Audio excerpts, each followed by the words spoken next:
Mmh.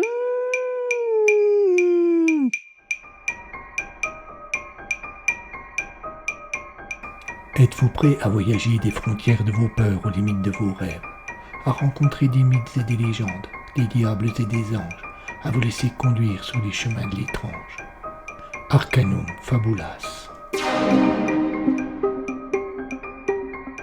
Saison 7.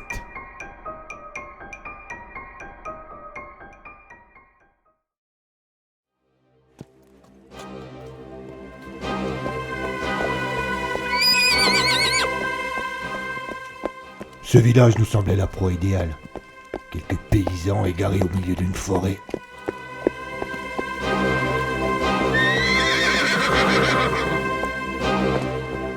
Après avoir passé le printemps et l'été à piller, après avoir défait les armées du roi à l'automne, nous aspirions à nous reposer au cours de l'hiver.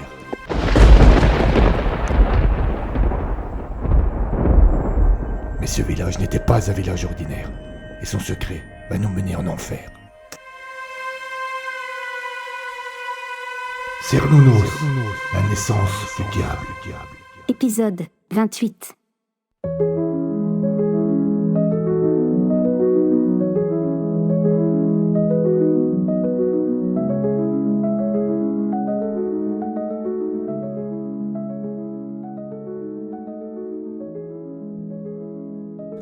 Adelaide faisait confiance à son instinct.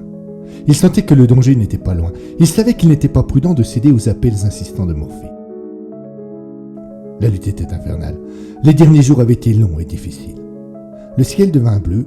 Debout sur une petite colline, le moine regardait le soleil. Sa chaleur était agréable. Ses rayons lui réchauffaient la peau et le cœur. Un bruit sourd résonna derrière lui. Il fit volte-face. Il n'y avait rien. Juste une belle et grande forêt au pied de la colline.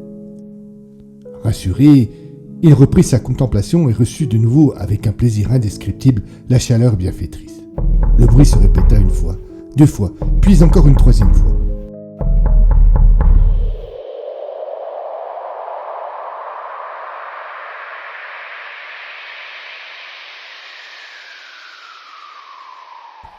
Un froid agressif l'envahit alors et parvint à le tirer de son sommeil.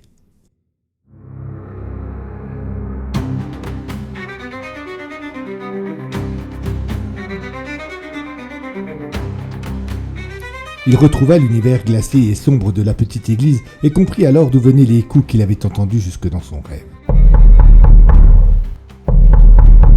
On frappait à la porte. Quel monstre, quelle créature pouvait se trouver de l'autre côté, prête à tout pour entrer? Désemparée et incapable d'agir efficacement, Adelaide se réfugia dans la prière. Il se mit à genoux et commença un autre Père. Pendant ce temps, les visiteurs, de l'autre côté, redoublaient d'efforts pour entrer dans l'église. Heureusement, la porte était bien barricadée et dans un premier temps, elle refusa de bouger. Cependant, face aux assauts répétés, il finit par trembler. Le moine sursauta et, en se relevant prestement, il fit tomber un candélabre qui se trouvait près de lui. Le bruit métallique que fit l'objet lorsqu'il heurta le sol révéla la présence d'Adelaide dans l'édifice. Immédiatement, les coups portés contre la porte cessèrent. Il y eut un petit flottement, puis la voix d'un homme se fit entendre. « Il y a quelqu'un ?» Le moine ne répondit pas. « Il y a quelqu'un ?» insista la voix. Après un nouveau silence, le visiteur chercha à se faire plus convaincant. « Je vous en supplie, aidez-moi, laissez-moi entrer, je suis un voyageur égaré. »« Partez !» coupa le moine. Ils sont là, tout proches. Si vous ne me laissez pas entrer, je vais me faire tuer. »« Qu'est-ce qui me prouve que vous n'êtes pas... que vous n'êtes pas... » Un de ces monstres. Mais réfléchissez. À ce moment précis, Adelaide n'était pas en mesure de le faire, et c'est sa foi chrétienne qui prit le dessus. Il se précipita pour dégager la porte. Il ne lui fallut pas longtemps pour enlever les bancs qu'il avait placés devant, et quand elle s'ouvrit enfin, sa surprise fut immense. Dans l'embrasure, il reconnut Rodrigue, l'homme de main du père Chani qu'il avait essayé de fuir depuis son départ de l'abbaye.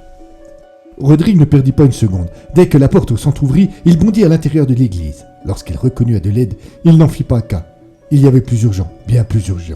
« Aidez-moi à refermer la porte. » Le moine resta sans réaction et le nouveau venu insista. « Je ne pense vraiment pas que cela soit le moment de dormir. » Sans attendre qu'Adelaide ne se réveille, Rodrigue claqua la porte et entreprit de mettre des bancs derrière cette dernière. Un coup violent fit trembler l'un des deux battants, et il y eut plusieurs cris glaçants. Cela ramena le moine à la réalité, qui, sortant de sa torpeur, se précipita pour aider l'homme de main. Les coups se répétèrent, les hurlements se firent plus agressifs. « Mais qu'est-ce que c'est ?» demanda Adelaide. Vous voulez le savoir. Rodrigue se retourna et fouilla l'église du regard à la recherche d'une autre sortie. Il savait ce qui frappait derrière la porte. Il savait qu'elle ne résisterait pas longtemps.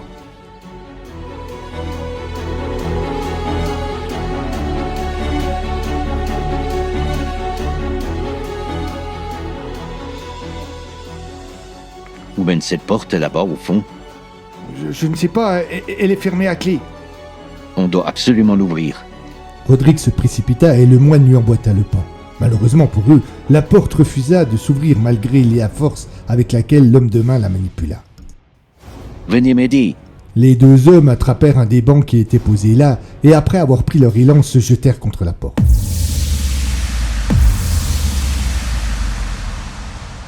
Dans un premier temps, cette dernière marqua son indifférence et les chocs violents arracha un cri de douleur aux deux hommes qui se retrouvèrent assis par terre. Le bruit et l'agitation eurent pour effet de raviver la rage de ceux qui voulaient entrer. Les coups contre la porte de l'église redoublèrent, toujours accompagnés par des hurlements glaçants. D'un bond, Rodrigue se remit debout. Levez-vous, il faut essayer de nouveau. Ce n'est pas la volonté qui faisait défaut à Adelaide, mais il était encore sonné, et il lui fallut un peu de temps avant qu'il reprenne ses esprits. « Dépêchez-vous !» insista Rodrigue qui était déjà en place pour une nouvelle tentative. Le moine, tremblant et titubant, attrapa l'arrière du bran. Un bruit énorme. La porte de l'église vola en éclats.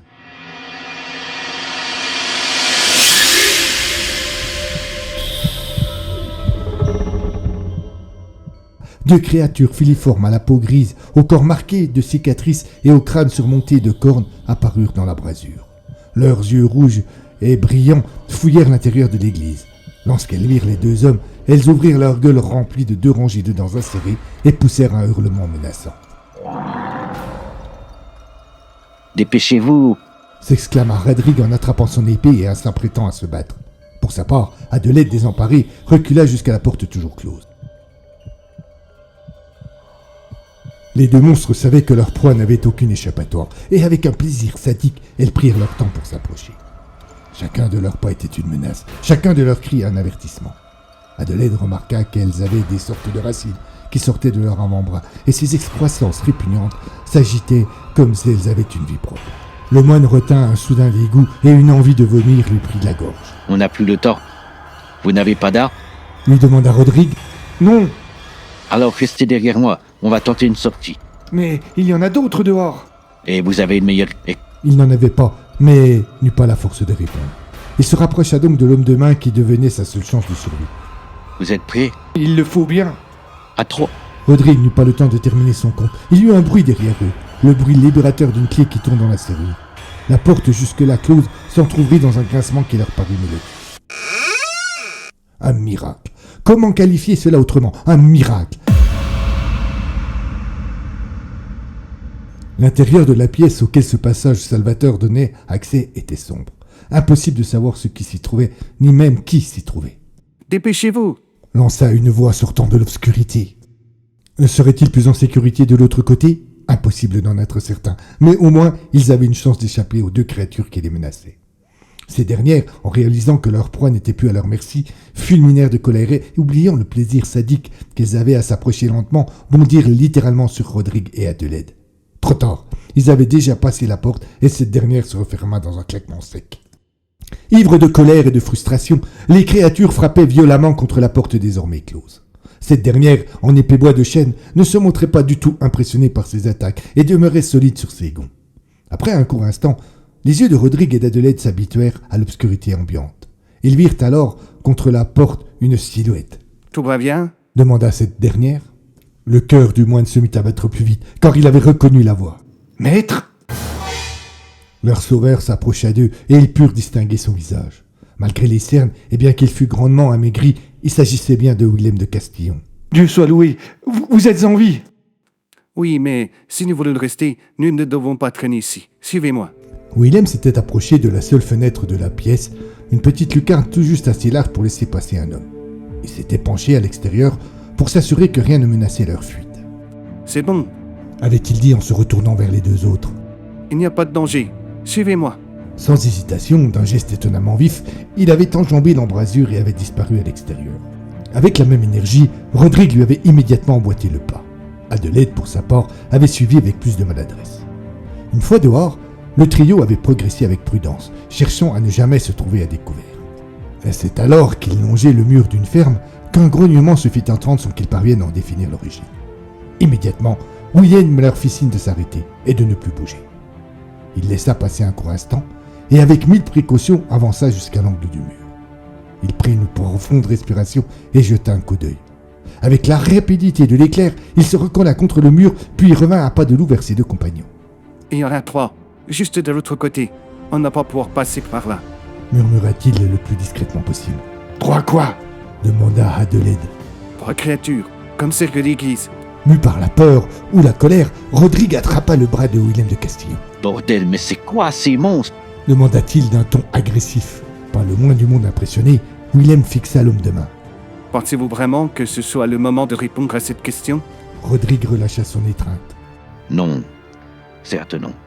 Bien. Alors, on va faire un petit détour.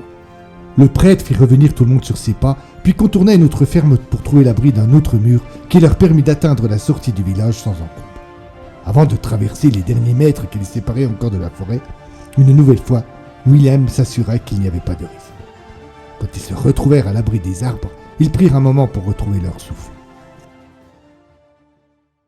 Où nous conduisez-vous, maître? Dans un endroit sûr. Rodrigue, pour sa part, renouvela sa question. Soyez encore un peu patient. Nous serons bientôt dans un endroit sûr et je pourrai vous donner toutes les explications. Malgré l'obscurité et l'épaisseur des branches qui cachaient les quelques rayons de lune, Willem se déplaçait avec une facilité déconcertante. D'ailleurs, ses compagnons avaient du mal à le suivre. Ils finirent par arriver à proximité d'une falaise contre laquelle serpentait un petit chemin. Ce dernier les conduisit à l'entrée discrète d'une grotte qui leur offrit un abri sûr.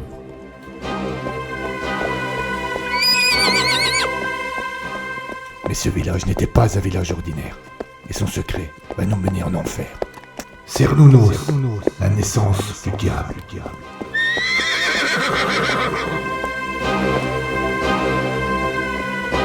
À suivre.